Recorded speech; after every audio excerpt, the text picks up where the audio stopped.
All right, I finally get to go live. It keeps kicking me off. We are having thunderstorms here, so let's see if this will work. I am here because I wanted to chat a little bit about metrics. We talk a lot about this in Standout Coaching Academy about the numbers we should obsess over and the numbers that we shouldn't. So let's talk about the first things that I don't want you to obsess over. That is your followers and the unfollowers. I see that a lot. Everyone compares themselves with other people, and then let's say 50 people follows you last week, and then all of a sudden you have 20 less people. We don't want to pay attention to those things. Those things don't matter. We have zero control over that. We have zero control over a lot of the metrics that I recommend we track, but there's only 4. And the reason why there's only 4 is because that way it makes our lives easier. So I'm going to share with you the metrics that I track every single Monday, so I can see how my business is growing and I can notice any sort of trend or something that worked and maybe didn't work. So every Monday I have a task in my Asana to do Monday metrics. I have Money Monday and then Monday metrics. And what I do is I track everything on a spreadsheet, and I love spreadsheets. So I have formulas in there that will track the growth from when I first started tracking and each week. And I'm not going to explain how I did that, but I like to see from the very first.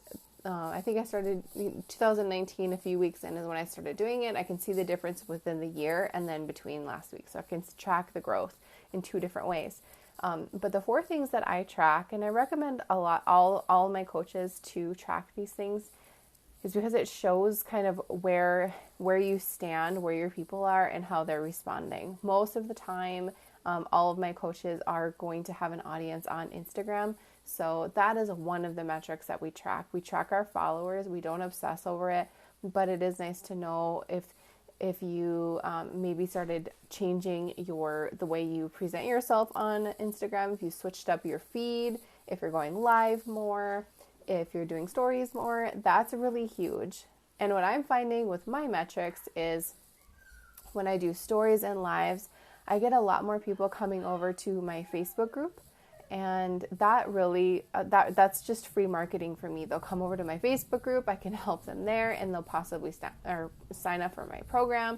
It all kind of works together by giving free information instead of just throwing a post out there and then hoping for the best. Showing up live and not really caring about, having a script or looking perfect. I kind of gave that up after a while because it just doesn't matter. People just want to hear valuable information. So I really am serious about tracking my Instagram followers. There's all kinds of other things you can track with your Instagram, but I don't get into that on my metrics sheet. The next thing that I track is my podcast downloads. So if you have a blog or a podcast, your main source of free information that you use to bring traffic into your website, to get subscribers, all of those things, I suggest you track that. So if you have a blog and you're posting consistently, again, I would only track something that you're showing up consistently on. I also have a blog, but I haven't posted a new blog post in like almost 2 years. So I don't track that because I'm not giving energy towards it. It's just there. It's doing its thing. But every single week we have a podcast out. We have a new guest, and I can notice, this certain guest brought in a lot of traffic. We had a lot of downloads here. This guest continuously brings a lot of downloads.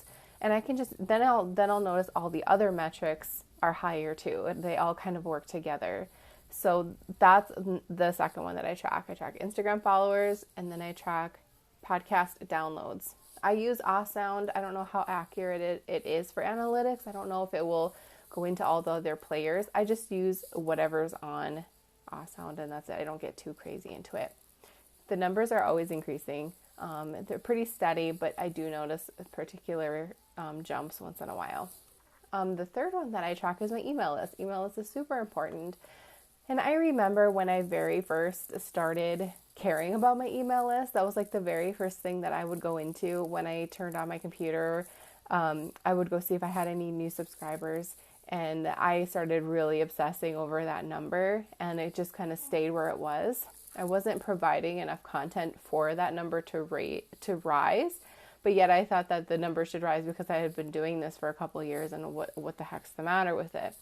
So once I learned a lot about how to increase my email list organically without spending any money on ads, being a part of things that helped my email list out. That's when I decided I'm not gonna obsess over this number anymore. I'm just gonna let it go and check on it every Monday.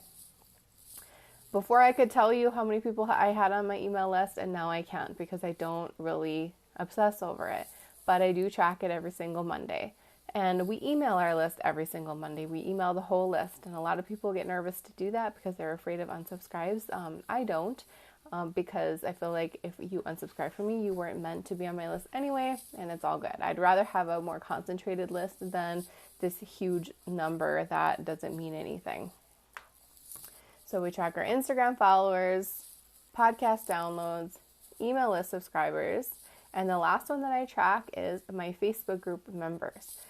This is a little bit of a slower growth because sometimes people will come in and then they'll leave, or during a launch, the number will really go up fast. So I can tell on my metric sheet when I launched because my number is a lot higher than it was the previous week. So I always had those big spikes. But it's consistently growing. And like I said, I do things like this to bring people over. I make it easy. I say, just go to dreamclientcommunity.com to join the Facebook group. I purchased a domain so I can say the link easily instead of saying go to facebook.com/book your dream clients. That's a lot to type out, especially if you're on your phone. Nobody's going to do that. So I just try to make things as easy as possible. Dreamclientcommunity.com. We talk about it on the podcast. I have it up on my website. I have multiple spaces for it. I actually even have a lot of Pinterest pins that are geared towards encouraging coaches to be a part of a community. And then once they click on that pin, then they're brought straight over to my Facebook group and they can join if they feel called to do so.